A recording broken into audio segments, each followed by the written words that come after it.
Soy Elisa Roldán, directora creativa de Inside Crime. Dritan Jika no tenía antecedentes penales, ninguna propiedad a su nombre, ningún historial de violencia o arrestos en Albania. Sin embargo, según las autoridades, Jika construyó uno de los imperios del narcotráfico más poderosos de Ecuador. Lavó millones, se asoció con élites políticas y exportó toneladas de cocaína a Europa. Durante años, eludió su captura, comunicándose mediante chats cifrados, ocultándose detrás de empresas fachada y blindándose con contactos de alto nivel en las fuerzas de seguridad y las élites económicas de Ecuador. Pero entonces, el 26 de mayo de 2024, en los Emiratos Árabes Unidos, la carrera de Jika llegó a su fin. Luego de más de un año prófugo, fue detenido en una operación dirigida por la Interpol. Su captura marcó la caída de un hombre que durante años se movió como un fantasma en el mundo criminal de Ecuador. Esto es El innovador traficante albanés que revolucionó el narcotráfico en Ecuador, escrito por Dawit Dan Held y Marcus Espinosa, y narrado por mí, Elisa Roldán. Alrededor de la medianoche del 6 de febrero de 2024, la Policía Nacional de Ecuador irrumpió en una lujosa casa beige de 2 pisos en una urbanización cerrada a las afueras de Guayaquil, la principal ciudad portuaria del país. En su interior, encontraron a una madre con su hija pequeña, así como varias armas de fuego y municiones. El marido, el empresario albanés Dritan Jika, no estaba por ninguna parte. La redada formaba parte de una operación policial mucho mayor. Esa noche, las policías de España y Ecuador detuvieron a 31 presuntos miembros de una red intercontinental de tráfico de cocaína. Las autoridades acusaron a la organización de traficar toneladas de cocaína colombiana a Europa a través de Ecuador y relacionaron a los miembros de la red con incautaciones de más de 9.5 toneladas. Tras la operación, las autoridades inmovilizaron bienes equivalentes a más de 51 millones de dólares. Jika, el presunto líder del grupo, está acusado de establecer una sofisticada operación de tráfico con la ayuda de influyentes nombres de negocios relacionadas con las más altas esferas del gobierno, protegidos por el jefe de la policía de Ecuador. La operación destinada a desmantelar la red muestra cómo Jika se convirtió en uno de los más destacados traficantes albaneses que han llegado a desempeñar papeles clave en el tráfico de drogas de Ecuador en los últimos años. Aunque gran parte de su red parece haber sido capturada en la redada, el propio Jika sigue prófugo. El traslado a Ecuador.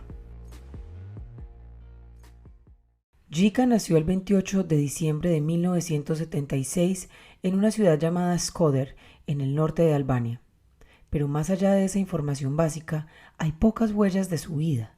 De hecho, los rastros de él en Albania son escasos. En Albania no hay pruebas que indiquen su implicación en ninguna actividad ilegal. No se ha registrado ninguna investigación penal ni causa judicial contra él, y no tiene propiedades ni negocios registrados a su nombre, declaró a Inside Crime Dorjana Besat, periodista albanesa que ha investigado a Jika. Jika viajó por primera vez a Ecuador en noviembre de 2009, cuando tenía 33 años. En 2013 consiguió la ciudadanía ecuatoriana. Se instaló en Guayaquil, el corazón económico del país, y comenzó a construir un imperio de narcotráfico. Fue uno de los primeros traficantes albaneses que se instaló en Ecuador, haciéndose pasar por empresario. Jika es un pionero en términos de ir río arriba y posicionarse como un proveedor clave de cocaína, dijo a Inside Crime Fatjona Medjini, investigadora de la Iniciativa Global contra el Crimen Organizado Transnacional. Jika y otro albanés compraron una empresa de exportación llamada Crestmark S.A. en 2014. Jika se convirtió en el director general. Ese mismo año creó una empresa de construcción junto con el empresario ecuatoriano Rubén Cherres. Cherres no era un desconocido para las fuerzas de seguridad. En 1999 fue detenido por narcotráfico tras una redada policial en la que las autoridades incautaron 108 paquetes de cocaína. Fue absuelto al año siguiente después de que personas influyentes rindieran testimonio pidiendo su liberación, entre ellas Danilo Carrera, cuñado del expresidente ecuatoriano Guillermo Lasso. Además de sus vínculos políticos, Cherres estaba conectado con las élites empresariales y políticas de Ecuador, lo que lo convirtió en un poderoso aliado para el esquema de tráfico de drogas de Yica. Aunque no está claro exactamente cuándo Yica empezó a traficar cocaína a Europa, es evidente que estaba en el lugar adecuado cuando, en la vecina Colombia, el gobierno y las Fuerzas Armadas Revolucionarias de Colombia, FARC, firmaron un histórico acuerdo de paz en 2016. Cuando las FARC se desmovilizaron en 2017, los disidentes del Frente 48 de las FARC permanecieron en la frontera entre Colombia y Ecuador. A falta de contactos con compradores internacionales, forjaron una alianza con la Constru, una red de narcotráfico que dominaba las rutas hacia la provincia ecuatoriana de Sucumbíos. La Constru conectaba las disidencias de las FARC con compradores internacionales, muchos de los cuales procedían de los Balcanes, entre ellos Yica. Según la policía ecuatoriana y española, inicialmente la organización de Yica traficaba cargamentos de cientos de kilogramos de cocaína en contenedores pertenecientes a su empresa o a otras compañías cómplices. En 2018, aparentemente Yica intentó hacer crecer su negocio. Compró acciones de una segunda empresa exportadora, Agricomtrade, que enviaba cargamentos de banano a diferentes empresas europeas. Una de ellas, la importadora albanesa Alba Exotic Fruit, ha sido utilizada para importar cocaína en Albania, según la Fiscalía albanesa. En total, Agricomtrade envió más de 150 cargamentos a Alba Exotic Fruit. En lugar de ensuciarse las manos, Yica subcontrataba tareas a una amplia red de operadores, con los que se comunicaba principalmente a través de Skype. Nunca tocó un gramo de droga, dijo Inside Crime, un funcionario de la Policía Antinarcóticos ecuatoriana, que pidió permanecer en el anonimato por motivos de seguridad. Él estaba, como dicen aquí en Ecuador, viendo los toros desde lejos, agregó. Para no ensuciarse las manos, Yica trabajaba con varios coordinadores que supervisaban la creación de empresas y los sobornos a funcionarios públicos. La organización se abastecía de cocaína de un proveedor en Colombia que entregaba 4 toneladas de droga al mes a centros de acopio en Ecuador, según informes de la policía española. Los pagos por los envíos de cocaína se depositaban en cuentas bancarias pertenecientes a un miembro de la red de Yica, indicó la Fiscalía ecuatoriana. Una vez que la cocaína llegaba a Ecuador, subcontratistas ecuatorianos se encargaban de su almacenamiento y transporte. La organización de Yica pagaba a estos subcontratistas en cocaína, según el funcionario antinarcóticos. Les pagaban 10 kilos de cocaína y esos 10 kilos no se exportaban, sino que se distribuían localmente, dijo. De este modo, Yica evitaba en gran medida dejar rastros en papel que le vincularan a cualquier actividad de narcotráfico. Yica el Invisible. Es probable que Yica construyera una red que protegía sus operaciones de las autoridades gracias a sus conexiones con importantes empresarios y oficiales del gobierno ecuatoriano. Era alguien muy calculador y muy metido en el mundo de los negocios, afirmó Meshdini. Su contacto crucial, según las autoridades, era Tania Varela, que fue jefa de la policía de Ecuador entre marzo de 2021 y enero de 2022, y ha sido investigada por la Fiscalía de ese país en relación con Yica. Los legisladores ecuatorianos alegaron que Varela comenzó a trabajar con Yica cuando trabajaba en un aeropuerto de la provincia de Guayas. Se presume que ayudó a Yica en asuntos de seguridad, ubicando a policías de confianza en lugares clave para facilitar sus operaciones de narcotráfico. Para garantizar la recepción de la cocaína en Europa, Yica trabajaba junto a Mario Sánchez Rinaldi, un empresario argentino-italiano radicado en la Costa del Sol española. Rinaldi desempeñaba un papel clave en el lavado de activos de la organización, según las autoridades españolas y ecuatorianas. Juntos, controlaban de principio a fin una ruta de cocaína desde Colombia a Europa. Inside Crime contactó al abogado de Rinaldi, pero no obtuvo respuesta. Las primeras grietas. Yica se adaptó a la presión policial sobre sus operaciones, cambiando sus métodos de tráfico cuando era necesario. En 2020, la policía holandesa incautó un cargamento de 1.1 toneladas de cocaína supuestamente perteneciente a Yica. En respuesta, Jica aparentemente pasó de utilizar sus propias empresas a utilizar un método conocido como rip-on, rip-off, en el que se abren contenedores de terceros no cómplices y se les añade la droga. Una vez que los contenedores llegan al puerto de destino, los miembros de la red retiran la droga, a menudo con el apoyo de trabajadores portuarios corruptos. Los conocimientos y contactos de Jica en el sector de la exportación fueron supuestamente clave en esa transición. Su organización tenía acceso a la infraestructura portuaria de Ecuador y a datos privilegiados sobre el transporte marítimo, según la policía ecuatoriana y española. En un solo día de junio de 2021, Jica y Cherres fundaron 8 empresas, la mayoría en el sector de la construcción. Desde entonces, 6 han sido investigadas por blanqueo de capitales. Entre 2015 y 2024, la organización blanqueó al menos $31 millones a través de estas y otras empresas, según la Fiscalía de Ecuador.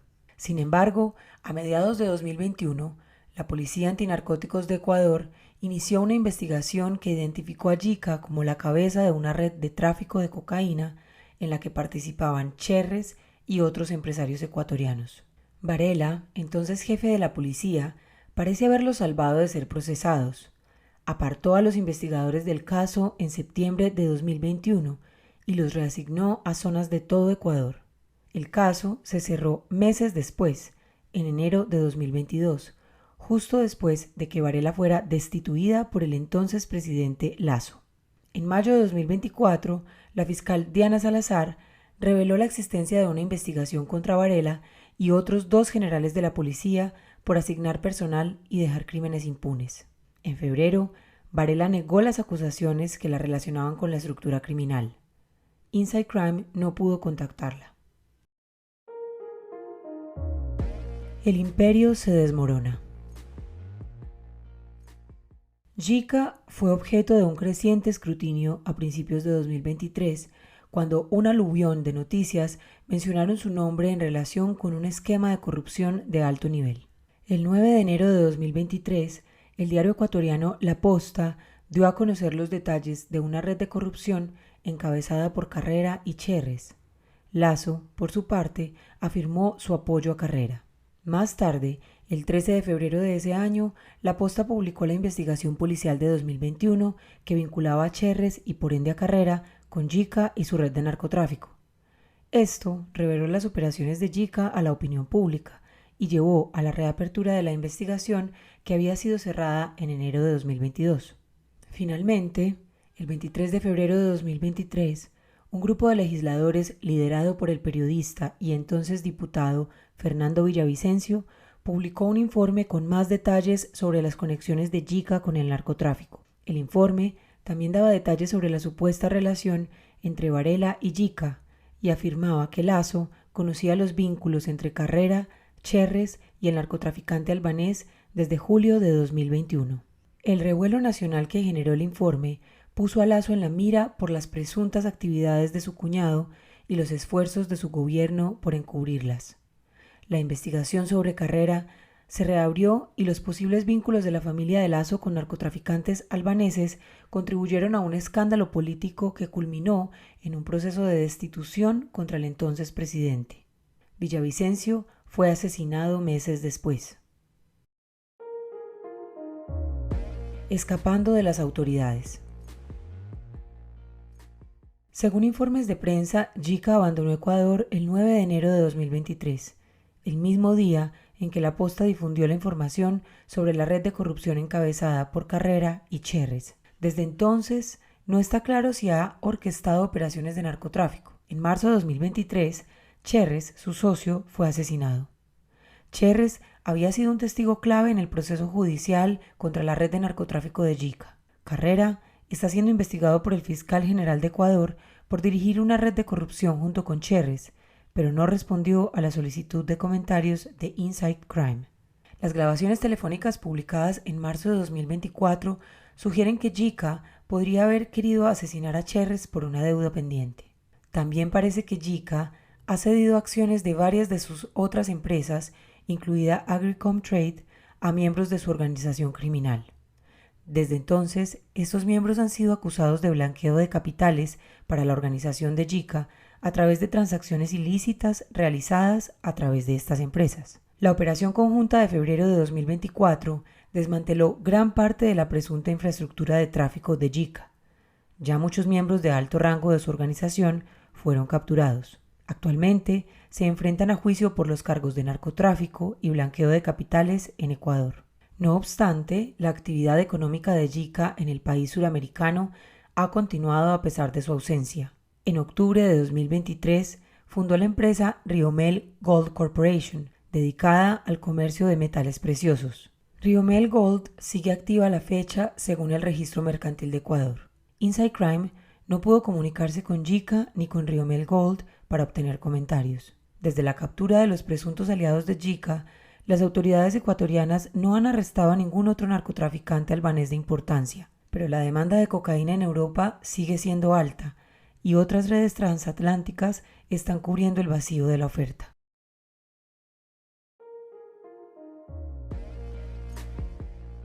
Esto fue El innovador traficante albanés que revolucionó el narcotráfico en Ecuador, publicado el 4 de julio de 2024, escrito por Dawit Den Held y Marcos Espinosa, y leído por mí, Elisa Roldán. Para más historias en audio y podcast, síganos en Spotify, Apple, Amazon Music y YouTube. Y para saber más sobre redes de narcotráfico en Ecuador y otras noticias sobre el crimen organizado en América Latina y el Caribe, visite insidecrime.org.